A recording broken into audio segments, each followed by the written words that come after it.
សូមជូនរឿងស្អប់ណាស់ស្រឡាញ់ណាស់ភាគទី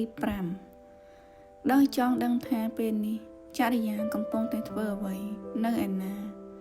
រិទ្ធីបានដើរចេញទៅក្រៅផ្ទះហើយងាកសំឡងទៅរកបន្ទប់អ្នកបម្រើដែលនៅជាប់នឹងផ្ទះបាយឃើញបន្ទប់នោះនៅបើកភ្លើងនៅឡើយគេធ្វើជាដើរហាក់ដូចជាដើរយកខ្យល់អាកាសដោយកាត់មុខបន្ទប់របស់នាងគាត់ជួនចរិយាបានបើកទ្វារចេញមកក្រៅ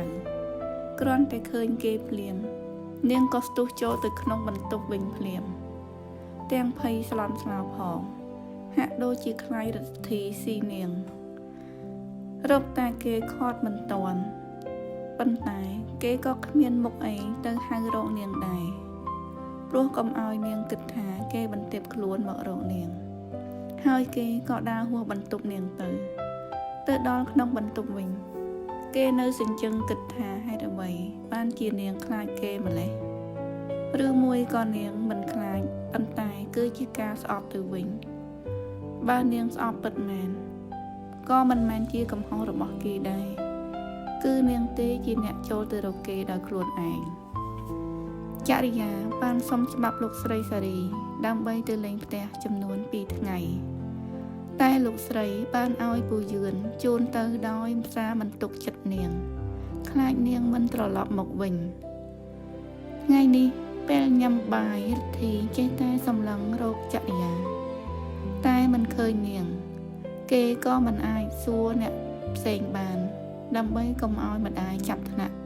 តែសុកគេបែរជាសួររកអ្នកបម្រើប៉ុន្តែសកម្មភាពគេត្រូវបានម្ដាយចាប់អារម្មណ៍បាត់ទៅហើយគាត់គិតថាផែនការគាត់ប្រហែលជិតបានសម្រេចហើយពេលបាយហើយក៏ឃើញគេដើរចេញទៅក្រៅផ្ទះហើយដើរកាត់មុខបន្ទប់ចរិយាឃើញបន្ទប់នាងងងឹតស្លុងស្ងាត់ជ្រាបគេក៏ដើរហួសទៅបន្ទប់របស់គេវិញក៏ឮម្ដាយនិយាយពីក្រោយខ្នងកូនចង់រកចរិយាមែនទេអូអត់ទេម៉ាក់មិនក៏សួរបែបនេះព្រោះឃើញកូនដើរទៅបន្ទប់នាងហើយងាកសម្លឹងដូចជាកំពុងរកមនុស្សដោយគាត់ដឹងចិត្តគេទៅហើយកុំឲ្យគេពិបាកនិយាយដោះសារគាត់ក៏ប្រាប់តែម្ដងទៅនាងសុំទៅលេងផ្ទះ2ថ្ងៃបើកូនចង់រកនាងប្រើចាំពេលនាងមកវិញចាំម៉ាក់ប្រាប់អត់ទេម៉ាក់កូនអត់មានរឿងអីត្រូវប្រើនាងទេកូនសុំទៅធ្វើការសិនហើយថាហើយគេក៏បើកទ្វារបន្ទប់ចូលទៅដោយលោកស្រីសារីញញឹមពីក្រោយដឹងថាគេអៀនតែគាត់ស្រាប់តែភ័យទៅវិញខ្លាចថាគេនឹងលងស្រឡាញ់នាងចង់យកនាងធ្វើជាប្រពន្ធពិតប្រាកដដែលវាខុសពីផែនការរបស់គាត់បែបនេះច្បាស់ជាពិបាកហើយព្រោះចរិយាដាច់ខាតមិនសមធ្វើជាកូនប្រសារក្នុងផ្ទះនេះទេរិទ្ធីដកដង្ហើមធំធូរទ្រូងឆ្ងល់ថាហេតុអ្វីម្ដាយគេពូកែសង្កេតម្លេះគេធ្វើអីក៏គាត់ដឹងដែរហើយចុះខ្ញុំយ៉ាងម៉េចវិញគ្រាន់តែបាត់ក្មេងសម្រែនោះមួយថ្ងៃមិនក៏នៅមិនសុខគេនិយាយជាមួយខ្លួនឯងតិចដល់ថ្ងៃកំណត់ពូយឿនក៏ទៅយកចរិយាពីផ្ទះនាងមកវិញឡានមកដល់ឈប់មុខផ្ទះក្រោមការងឿងឆ្ងល់របស់អ្នកគ្រប់គ្នាព្រមទាំងរិទ្ធីផងដែរថាចរិយាទៅលេងផ្ទះសុទ្ធតែម្ដាយគេឲ្យអ្នកបើកឡានជូនទៅចរិយាចុះពីលើឡានក្រឡេកភ្នែកឃើញរិទ្ធីនាងខ្មាស់គេសឹងជ្រែកដេកបាត់ព្រោះឃើញគេកំពុងតែប្រើក្រសែភ្នែកសម្លឹងមកយ៉ាងមុត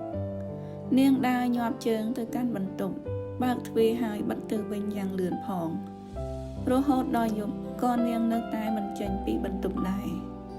នាងខ្លាចជួបគេមិនដឹងថានាងត្រូវរស់នៅរបៀបនេះយូរប៉ុណ្ណាទេកំពុងតែគិតលន់ស្នូគោះទ្វារទ្រូងនាងក៏រន្ធត់មិនដឹងថាជាលោកស្រីសារីឬក៏ជារិទ្ធីទេនាងគ្មានជំរើសអ្វីក្រៅពីងើបទៅបើកទ្វារឡើយលិចមុខម្ចាស់ប្រុសដែលនាងខ្លាចមិនចង់ជួបដល់តែសោះបេះដូងនាងស្ទើរតែជ្រុះមកដល់ដីនាងស្រដីញ័រលោកប្រុសមានការប្រើខ្ញុំមែនទេគេមិនទាន់ឆ្លើយភ្លាមតែមើលមុខនាងយ៉ាងយូរ ទន្ទឹមនឹងដើរចូលទៅក្នុងបន្ទប់នាងយឺតធ្វើឲ្យចរិយាភ័យកាន់តែខ្លាំងនាងប្រឹងរំលាសខ្លួនគេចទៅមាត់ទ្វារតែរិទ្ធីរហ័សជាងនាងទាញដៃចរិយាដើម្បីឲ្យនាងបានមកជិតខ្លួនគេហើយចាប់អោបនាងបំរុងនឹងថើបនាងទៅហើយធ្វើឲ្យចរិយារើបំរាស់ងាកមុខចេញលោកប្រុសកុំធ្វើអីចឹងអីខ្ញុំសូមអង្វររិទ្ធីសួរនាងវិញហេតុអីថ្ងៃនេះប្រកែកខ្លាំងម្ល៉េះថ្ងៃមុននាងទៅរកខ្ញុំដល់បន្ទប់ធ្វើអីថ្ងៃនេះទុកឲ្យខ្ញុំជាអ្នកចាប់ផ្ដើមម្ដងថ្ងៃមុនជាកំហុសខ្ញុំឲ្យខ្ញុំសុំទោសខ្ញុំមិនធ្វើបែបនេះទៀតទេចរិយានិយាយផងយំផងធ្វើឲ្យរិទ្ធីក៏អាណិតនាងដែរប៉ុន្តែកាន់តែធ្វើឲ្យអារម្មណ៍របស់គេពុះកញ្ជ្រោលឡើងដែរដោយមិនអាចគ្រប់គ្រងបានគេជំនះអោបនាងហើយរុញផ្ដួលទៅលើគ្រែប៉ុន្តែលើកនេះសកម្មភាពគេបង្កប់ដោយក្តីស្រឡាញ់មិនធ្វើឲ្យចរិយាភ័យដូចថ្ងៃមុនឡើយបន្ទាប់ពីគេងជាមួយនាងរួចរាល់គេក៏នៅតែមិនព្រមក្រោកចេញពីគ្រែដោយនៅបន្តអោបនាងជាប់ទោះបីជាចរិយាព្យាយាមបេះដៃគេចេញក៏ដោយគេនិយាយតិចក្បែរត្រចៀកនាងនៅគេងបន្តិចទៀតសិនទៅថាហើយគេរឹតតែអោបនាងកាន់តែខ្លាំងជាងមុនហើយថើបសក់នាងថើបមាត់នាងជាថ្មីចរិយាមានអារម្មណ៍ចម្លែកឡើងមកភាពភ័យខ្លាចបាត់អស់តែបន្សល់នូវភាពខ្មាស់អៀនទៅវិញរិទ្ធីគេក៏មានអារម្មណ៍ថាមិនគប្បីចំពោះប្រពន្ធដែរប៉ុន្តែទឹកមុខស្លូតបូតរបស់ចរិយាចេះតែមកលងបន្លាចគេរហូតថ្ងៃណាក៏គេចង់ឃើញមុខនាងចង់អោបនាងគេមិនដឹងថាតាមពិតគេបានលងស្រឡាញ់នាងបាត់ទៅហើយ2 ខែមកនេះ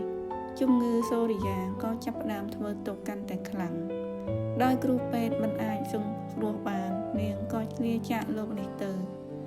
ធ្វើឲ្យរិទ្ធីកើតទុក្ខខ្លាំងណាស់គេនៅចាំបណ្ដាំចុងក្រោយរបស់នាងថាឲ្យគេយកចរិយាធ្វើជាប្រពន្ធត្រង់នេះកាន់តែធ្វើឲ្យគេមានអារម្មណ៍ខុសចំពោះប្រពន្ធព្រោះគេធ្លាប់បានបដិសេធជាមួយនាង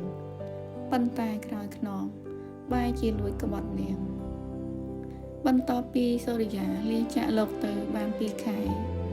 ចរិយាចាប់អារម្មណ៍ក្នុងខ្លួននាងខុសប្រក្រតីនាងបាត់រដូវហើយចាប់ផ្ដើមគួតចំអោនៅពេលព្រឹកត្បិតតែនៅក្មេងតែនាងកាត់យល់បានខ្លះៗថានាងប្រហែលជាមានផ្ទៃពោះហើយនាងបានប្រាប់ទៅលោកស្រីសារីគាត់ត្រេកអរណាស់បានប្រាប់ឲ្យនាងថែរក្សាសុខភាពកុំពិបាកចិត្តពេកក្រោយពេលនាងសម្រាលហើយគាត់នឹងឲ្យនាងចាក់ចេញពីផ្ទះដោយសេរីភាពហើយគាត់នឹងឲ្យប្រាក់នាងមួយចំនួនទៀតដើម្បីផ្គត់ផ្គង់គ្រួសារភាគទី5សូមឆ្លេះតែប៉ុណ្ណេះសិនសូមអរគុណ